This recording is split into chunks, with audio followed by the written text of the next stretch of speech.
Every one of us has asked this question regarding our relationship to San Francisco, and many of us have asked it more than once. Are you ready for the question? Is it time for me to leave San Francisco, or should I commit to staying a little longer? Anybody ever asked some version of that question? Anybody ask it this past week? Anybody ask it every day? We're thrilled so far that your answer is yes, I should stay at least another day longer. You know, it's crazy. It's a very important question, but it's also a really challenging question, if I can be honest. And the reason that it's challenging for most of us is that I would venture to say most, if not all of us, can find some reasons to leave and some reasons to stay. Can we just be honest about that? This is not hero moment, like, no, Ben, I'm here for life. All I have are reasons to stay. No, I think all of us could find reasons to leave or reasons to stay. Some reasons to leave. This is an incredibly expensive place to live. I mean, you do know that what you're paying for your studio apartment, you could have a 4,000 square foot mansion with a front yard, backyard, and 2 side yards. Anybody know that?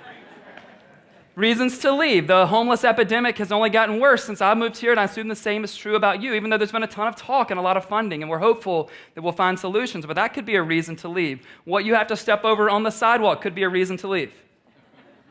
Okay, just making sure I'm not alone in that. A reason to leave could be that most of your friends have already left. That could be a reason to leave. A reason to leave might be that you're really nervous about raising kids in this city. That could be a reason to leave. Now, here are some reasons to stay. I thought about asking who has more reasons to leave or stay, but let's don't do that. So here's some reasons to stay. There's amazing opportunity within your vocation and profession right here that you might not have somewhere else. That's a reason to stay. Another reason to stay is the cultural experiences you and I have access to. In any moment, you can go to the symphony, you can go to the opera, you can go to the ballet, you can go to shows, you can go to concerts, you can go to professional sporting venues. By the way, the basketball team that moved to San Francisco, our family of 6 might be able to afford a game this year. For 2 of us. We might be able to go this year. I said this at the last service. The guy walks out and he's like, man, hating on the Warriors. I'm like, no, I'm just glad that our family can finally go to a game together. And he let me know that he was an advanced scout for the Warriors. I'm like, how did I do? Like, saw my performance. How did I do? I'm staying in the neighborhood, guys. I'm just telling you, another reason to stay. One reason to stay is the close proximity we have to Napa Valley, to Lake Tahoe, Yosemite, Big Sur, Half Moon Bay, on and on and on. The food here. The food here. I know you're like, some of you, like, it comes down to that. You're like, you could take that job, you could have that big house, but the best restaurant on your block would be Applebee's. You can do that. Like, totally, if God has that for you, you go for it. Somebody's like, should I tell the pastor I actually love Applebee's? And now they got a 3 for $10 deal. I mean, I don't know. But there's all kind of reasons to stay. One reason for us to stay is the same reason for some people want to leave because most of your friends have left, but a lot of us want to stay because our friends are here. That's a reason to stay, isn't it? Another reason I hope, if you're part of this church community you call Epic home, I hope that this church community might make the top something on your reasons to stay list. And I make no bones about this, and people think I'm joking, but I mean serious. Our goal partly was to create a church that you would be sad to leave if you ever had to. And even more so that the city would be sad if our church ever shut down and folded.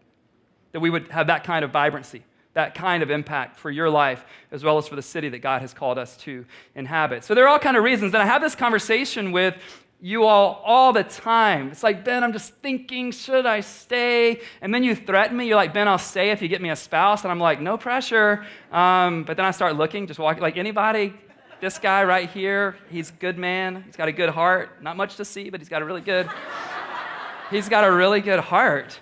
And what I've come to realize every Sunday is that it's usually someone at Epic's last Sunday.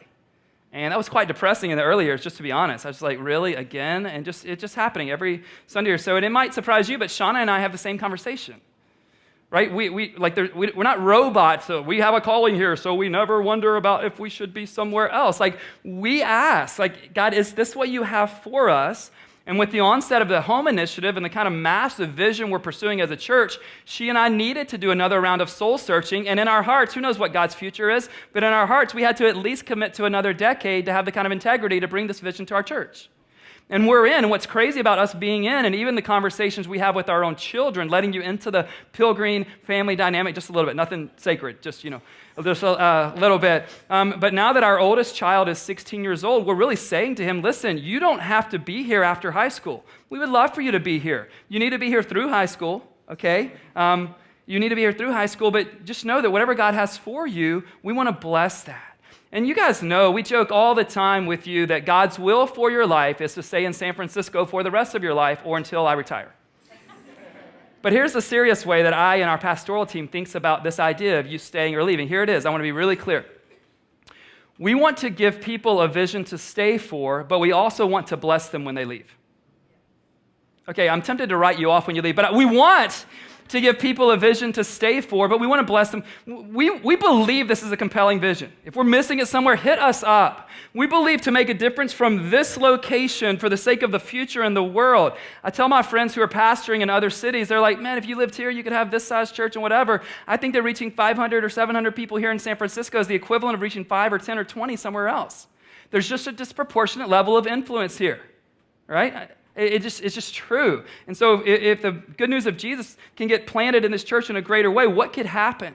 The past 2 weeks, I had lunch with the lead pastor of Reality Church, and this past week, the executive pastor of Reality Church, and all three of us were just talking about how amazing the number of churches are that have come over the last 10 years. They're about 10 years old. We're just under them at almost 9 come February, and we're just super excited. So you need to know that when we say we are for what God's doing here, we don't just mean here at Epic Church. We're all in on that, but we're all in on what God's doing collectively. As I get to coach church planters, as our church gets to support church planters locally here, just like we've done with these beautiful people, Esther and Twan, we are in it for the sake of the city, and we know it's going to take a whole lot more churches, not just one church getting bigger. Does that make sense? So we're in it all the way. And as we think about this, what I know is that some people aren't supposed to be here forever. Like, I know that. And I want you to know that. And what I want to do today, really clearly, let you know my intentions. Here's what I want to do. I want to let you off the hook personally for your San Francisco timeline, but I want to put all of us on the hook collectively for the future of San Francisco and this church. So I want to let you off the hook. Whatever God has for you, I want to bless that. Because some of us, God only wants us to be here for a season. Others of us, God wants us to be here for 2 years, 5, 10. And others of us are thinking we might be supposed to be here forever. But here's what I want to say. Regardless of how long we think each of us might be here, our church must embrace a here-to-stay posture. Let's say it again. Doesn't matter what your timeline and my timeline is about what we're talking about today. Season, 2 years, 5 years, decades, that's all fine and dandy. That is great. But whatever your posture is towards your length of time in the city, we must help Epic Church embrace a here-to-stay posture, because I want to show up even if I leave this place and come back and see this church thriving.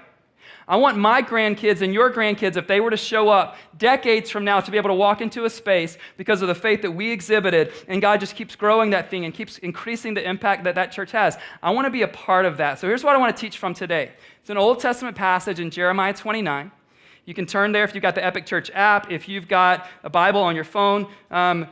Jeremiah chapter 29, we've taught from this before, but I want to do it with a little bit of different angle because we're in this home initiative as a church, and I want to talk to you about what it looks like to embrace a here-to-stay posture. If you would stand with me, let me give you a little bit of insight before we jump into the text. We'll be in Jeremiah chapter 29, verses 4 through 13. Here's what's happening. It's 600 BC. God's chosen people, the Jews, they've been taken into exile in Babylon. They're trying to understand how they are to live there. You can imagine if you went somewhere against your wishes that was far from home. Some of you are like, Ben, I did. You would imagine, how do I do this? How do I embrace life here? But you'll see the difference in looking at something from a short-term perspective versus a long-term perspective. Verse 4, here's God's directive to them. This is what the Lord Almighty, the God of Israel, says to all those I carried into exile from Jerusalem to Babylon. Build houses and settle down. Plant gardens and eat what they produce. Marry and have sons and daughters. Find wives for your sons and give your daughters in marriage, so that they too may have sons and daughters. Increase in number there, do not decrease. Also, seek the peace and prosperity of the city to which I have carried you into exile.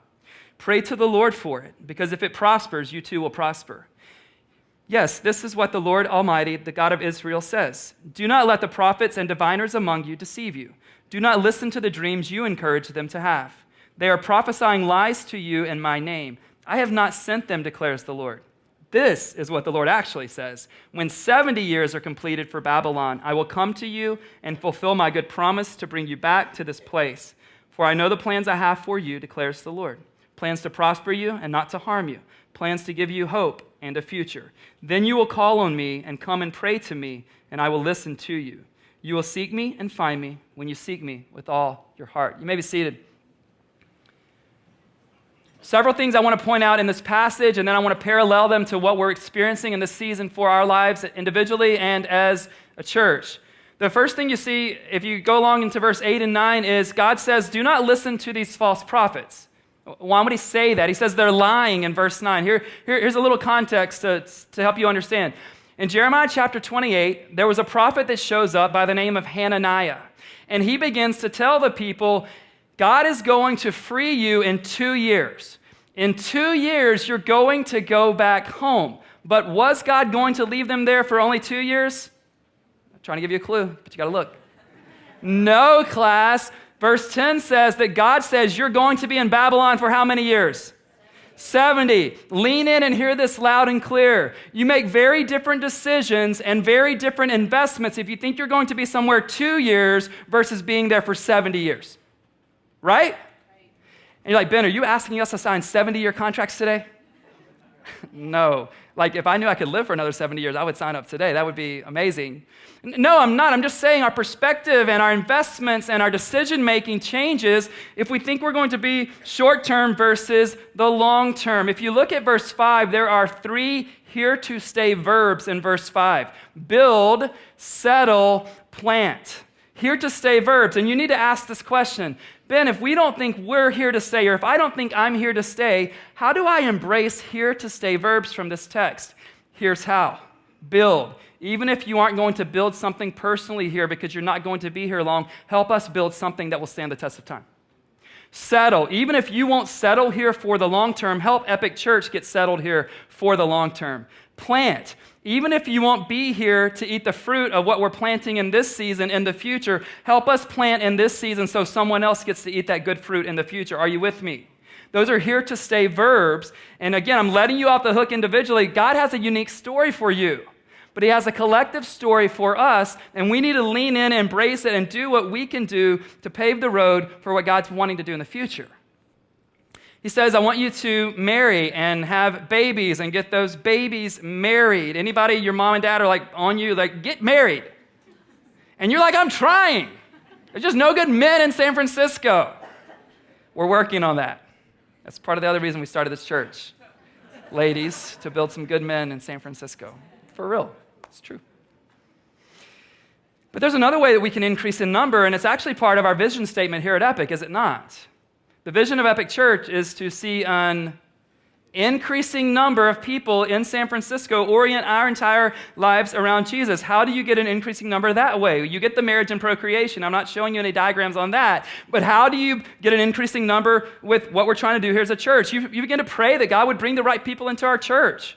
You begin to pray for your neighbor. You begin to get to know your neighbor's name. You begin to invite your neighbors and coworkers into the space and just say, like, hey, just come with me one time. Come sit with me. That's all you have to do. Promise them brunch, whatever else. Don't promise them too much, but promise them brunch and whatever you have to do. There's all kinds of ways. When you and I all serve in this church, it helps us reach increasing numbers of people because God isn't going to give us too many people that we're unable to serve them.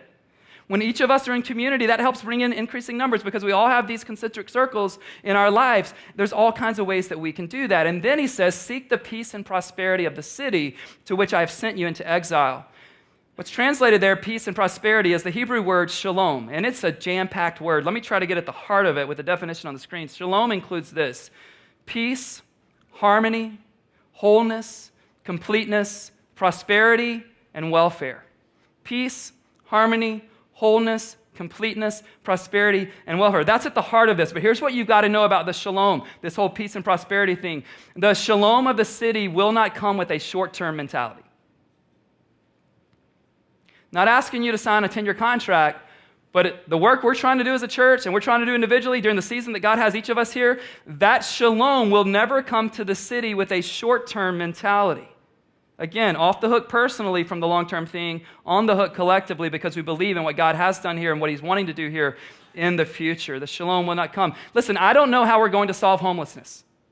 I do not know how you make San Francisco necessarily a more kid-friendly city, although a lot of you are having kids in our church, and that's certainly helping the process. I don't know how you create a viable middle class here. I don't know that, but we need to try to figure it out. We need to get some of the best minds that are creating tech, and let's figure out a way to create some of these solutions as well. We need to do that because here's what's true. We can't ignore the problems in our city, but we can be part of the solutions.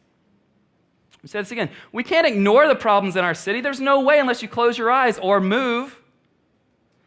But we can be part of the solutions. And one of the things that we need to make of highest priority is our prayer life. There are times all throughout the scriptures when God would say this, listen, I know you don't know what to do, but just look at me and ask me to do something and you stand still. I don't think God's asking us to stand still, but there are things we're asking God to do in our city that you and I will not be able to do. The Hope Project hits $2 million. That won't guarantee us solving it. Would you agree? If 1,000 of us go out and serve the homeless, that won't by itself solve it. All of that will be a part of it. We need to pray. Verse 7 says, pray to the Lord on its behalf. Verse 12 says, then you will come and pray to me, and I will actually listen to you. Here's a question that if you're like me and how you receive it, it will convict you a little bit. Here's the question I want to ask you. If God answered all of the prayers you are currently praying for our church and this city, what, if anything, would be different?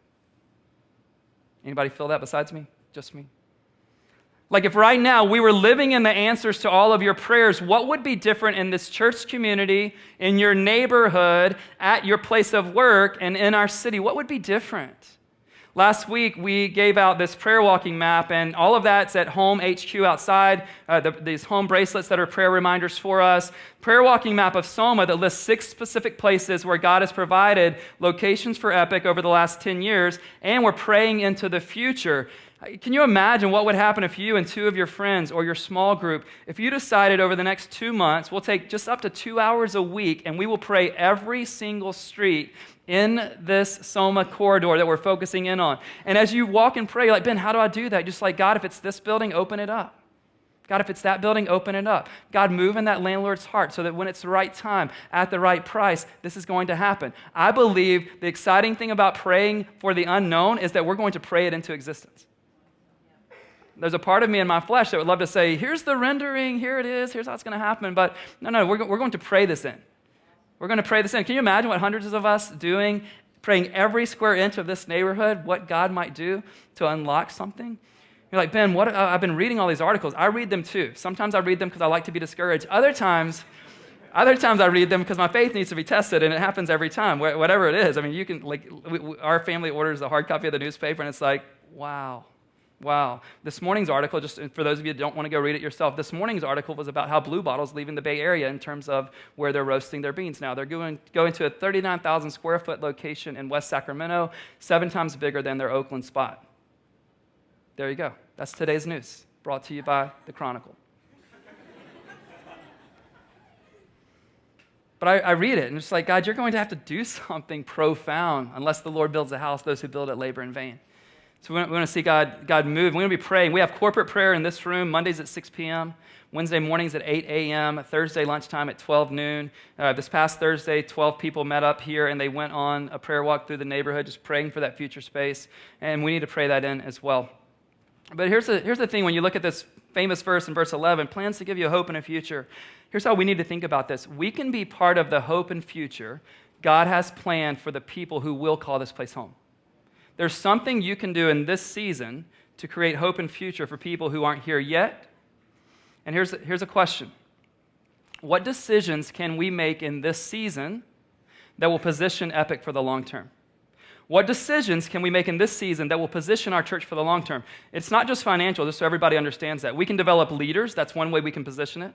We can be wise stewards of the resources God's given us.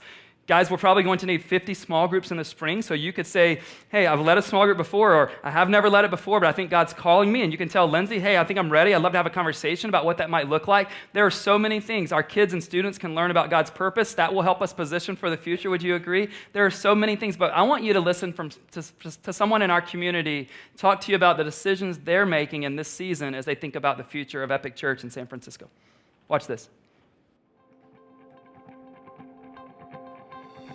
We launched Epic Church at the W Hotel in 2011. And though I had high hopes, I'm not sure I ever could have imagined all that would take place between that day and today. We've seen over 200 baptisms in our church. There are over 100 kids and students who show up at Epic each Sunday. 40 small groups where people just like you are experiencing community and growing in your faith. We've given over $1.5 million to our local and global partners. We have this clarifying vision to see an increasing number of people here in San Francisco orient their entire lives around Jesus.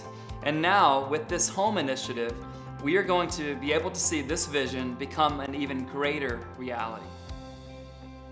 Hi, I'm Erin Samuelson, and I've been going to Epic since June of 2016. I am still flabbergasted at how quickly I was able to find friends at Epic, and I think that part of it is that there's always someone new coming in, and so there's always someone right before you or right behind you that they also need to make new friends because they're new to the city and new to church. I have this amazing group of friends that have really just become more like sisters to me just because no one else's family is here, and so we kind of have become each other's family. Definitely been a lot of challenging seasons in San Francisco, adjusting to living here or just different seasons of life that are hard, and so I really depended on my community to kind of come along beside me, and they just been so encouraging. They want to walk along beside me in those tough times, and more importantly, they want to see me grow through them too. Ways that I've seen Jesus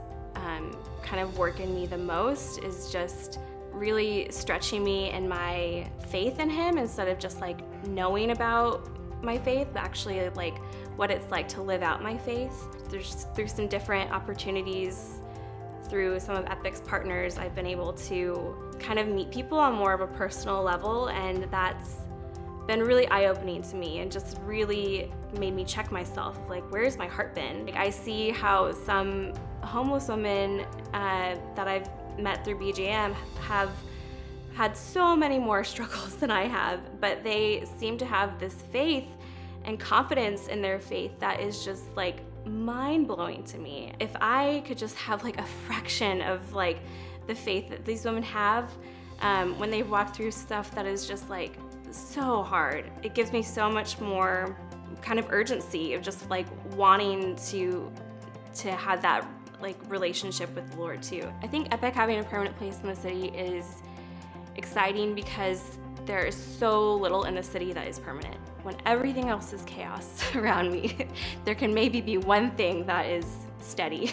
Epic having a permanent place will say to the city that they really care and that they are committed for the long term, and I think that's what's so exciting for me personally, and also just knowing what that message could be for outsiders. I just think that the city will really just see the commitment that's there, and I think that'll be the biggest impact of having our own space. I decided that I wanted to be a part of home and commit to home really as an act of faith because I was really unsure if I would be able to do it, honestly, but I just kind of thought of some other ministries that I've supported over the years, and I just thought, if I'm investing in these places that are my history, I want to invest in somewhere that I see my future in too.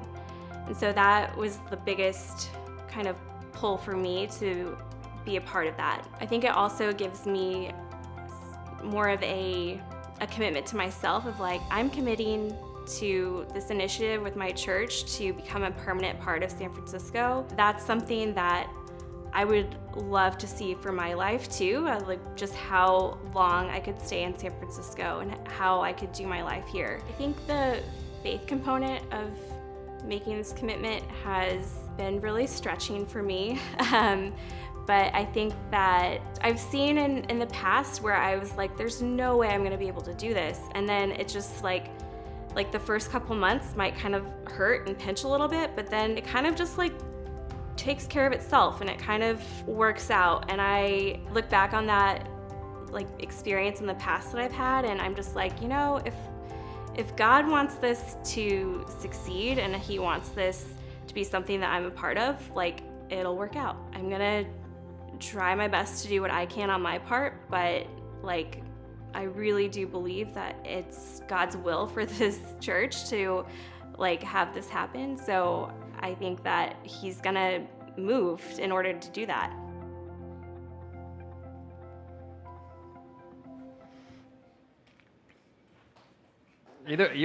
Just commit yourselves. That's all I'm saying. A question that we've received a number of times that I'm assuming more of you have is this question: Ben, why would I invest in something that I might not even be around to see? It's a great question, and I want to tell you about two groups of people to help you think about that question and what your compelling answer might be. The first group of people I want you to think about is the group of people that, when I knew God was calling us to start Epic Church in downtown San Francisco, I did in that season what I'm doing with you in this season. I began to go all around the country and cast vision for a church that didn't yet exist, but with your help, I would say to people, the 13 of us could become the sustainable church and we could reach people in the city. And my mind was blown as people, hundreds of them, and about 20 churches gave over $1 million for Epic Church to start. That's how partly you're here today. That's how partly we're able to do what we're doing today. And the craziest thing about that is that over 95% of those people have never stepped foot inside our church. So you're at least benefiting directly now. They never did. Like, they'd never been to a service. Kind of crazy. The other group of people that really blow my mind are the people who've already come and gone from our church and want to be some of the leading contributors to what we're doing. I'll never forget last year, February 2018, I got a call one morning, and it was from someone in our church who had been in our church for about a year and a half, and they had already moved away. And they said, Ben, I want to make a financial contribution to Epic. And I'm like, great, thank you so much. And then the next thing out of his mouth was this. He said, tomorrow I'll have my guy wire the church $1 million. Do you guys have guys? Anybody have I don't have a guy. Shauna doesn't ghostwrite. She didn't have her books ghostwritten, and we don't have a guy or a girl. We're open to either. Like, we're so gender neutral in terms of having a guy or girl be that for us. And I'm like, wow, $1 million. We weren't in the Home Initiative. We weren't in the Hope Project.